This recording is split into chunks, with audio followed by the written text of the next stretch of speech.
How we doing, everybody? Welcome to another episode of Getting Jiggy With It. I'm Will, and today we're opening up the first of 3 games for our theme park game week. So this upcoming week we will be playing 3 different theme park games just to kind of show you some of the variety that's available in the game space. I know Tom Bassel on the Dice Tower did his top 10. However, I was able to find 3, so we're going to stick with 3. So one is Funfair, and then over here on the side we have Danger Park and Meeple Land. We'll have those unboxings as well as, of course, the live gameplay. Make sure you hit that like, subscribe, bell notification, and the reminder button on the live streams so you can watch us play these games live. With that said, let's get into Funfair. So Funfair is a quasi-remake of the original game Unfunfair, where they took a lot of the take that out of the game to make it a little bit more lighter and family friendly. Although I guess some families like that, like that whole take that. That's why that genre is blowing up right now. Me and Audrey are okay with take that. If you watch our Disney Villainous, it's not the funnest part of the game for us. We like the more co-op. With that said, this is by Joel Finch, art by Mr. Cuddington, and it is published by Good Games Publishing. Now we got to find where on the box. There it is. Where in the box is to talk about the rest stuff. So 14 plus, of course. Never know if that is the actual difficulty. Board Game Geek kind of gives you an idea. That could be because there's small pieces in it. 2 to 4 players, 15 minutes per player. So with me and Audrey as a 2-player game, it should take us 30 minutes, but most of our gameplays run a little bit longer because we're, of course, showing you how it plays. Now, I did not do what I normally do, which is show you the back of the box. So I apologize for that. You'll have to actually watch the unboxing to see what comes in it. So we got Funfair, so manual. It is a manual of type manual things where it tells you rules and tells you how the things go. So I do like it. It's got a lot of graphics, a lot of imagery to give you your examples and tell you what's going on. Very nice. There you go. How to build a theme park. So it gives you an idea of how to lay out your theme park.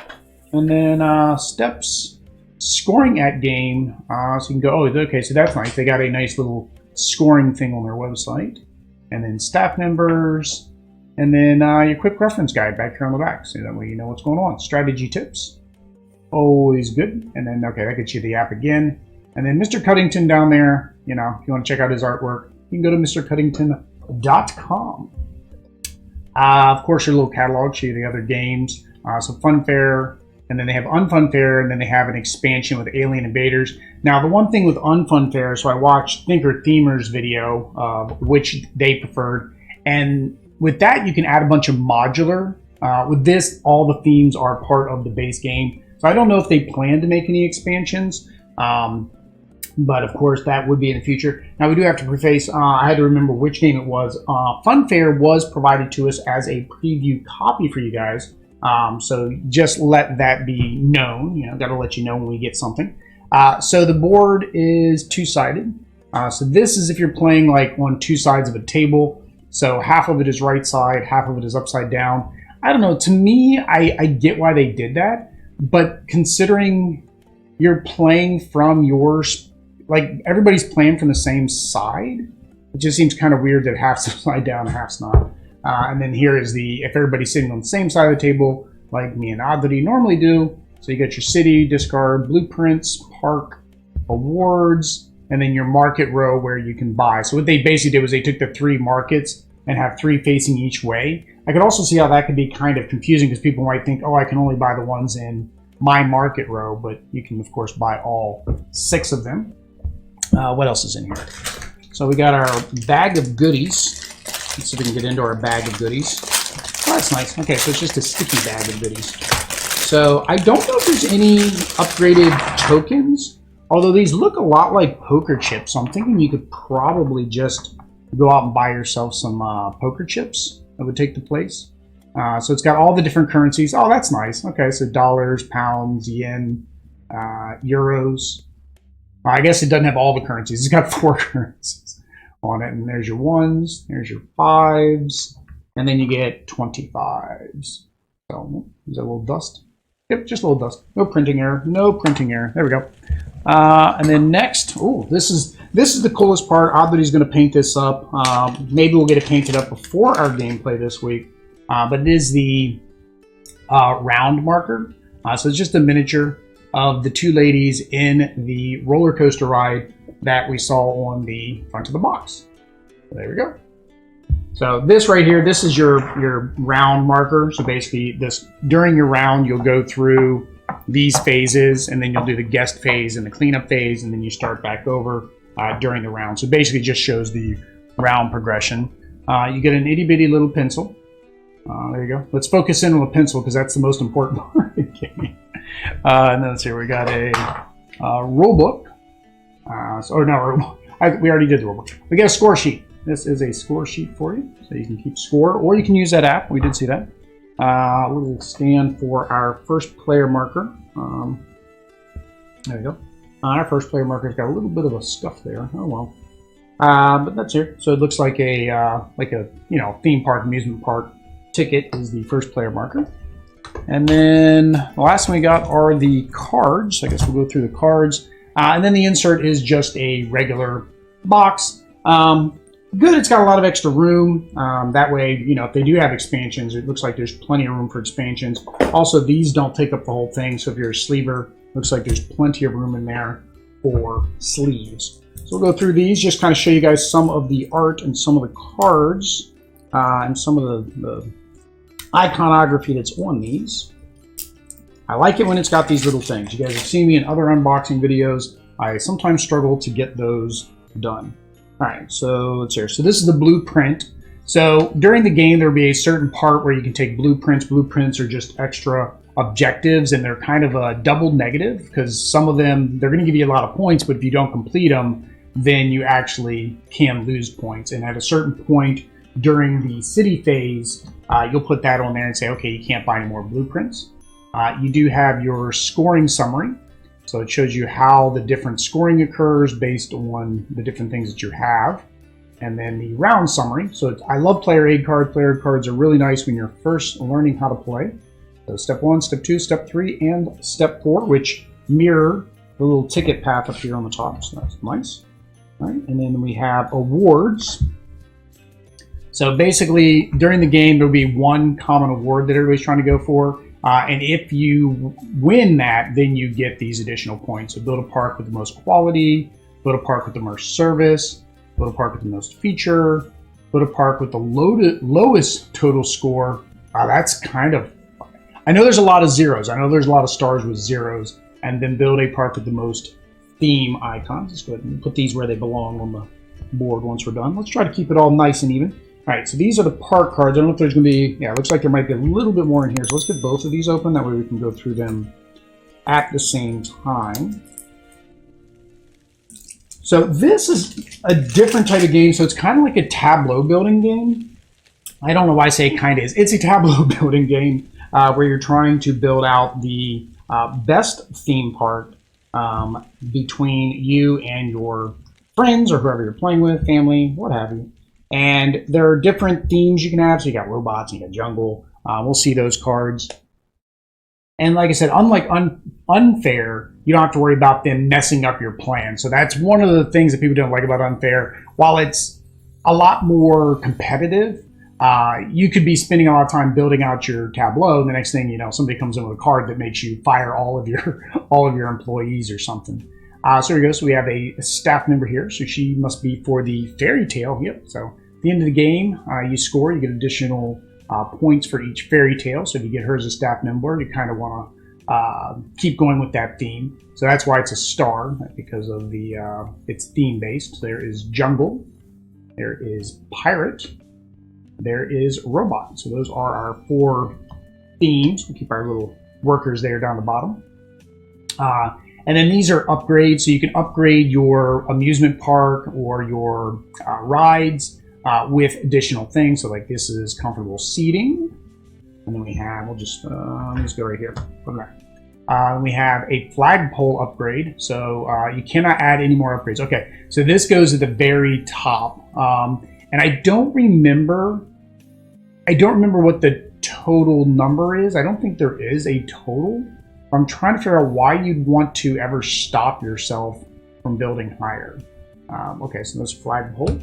And then we have the corkscrew element. So this one here, same thing, upgrade, you get the additional feature, but this one can only be placed on thrill rides. So it's basically limited to what you can actually put it on. And then, so these are corkscrew. Okay, so they are a little bit different. So these are 2 corkscrews. You can only have one of each name on a ride. So therefore you could do corkscrew, then you could do the incline, then you can do the whirlpool, then you can do the sea serpent, and then you can do vertical drop. So a lot of different things. Unfortunately, me and Audrey are not. This is probably as much fun as we're ever going to have in a theme park, is playing these games, because neither one of us are really big roller coaster riders. You got air conditioning, and then you got express queue. After you build this upgrade, you may choose a card from the market. Okay, so that gives you a free card there. And then information. So the art's beautiful. Really love the art. Each card, I mean, I guess the same element has the same graphics. I guess that makes sense, because you wouldn't want a different picture because it'd make it hard to remember. There you go. So here's one with the zeros. So that would go towards that one award. Restrooms. I got enough in my hand now where I can just kind of skim through them. Superior quality upgrade. So this counts as a quality. Okay, so you got superior, you got deluxe, deluxeification.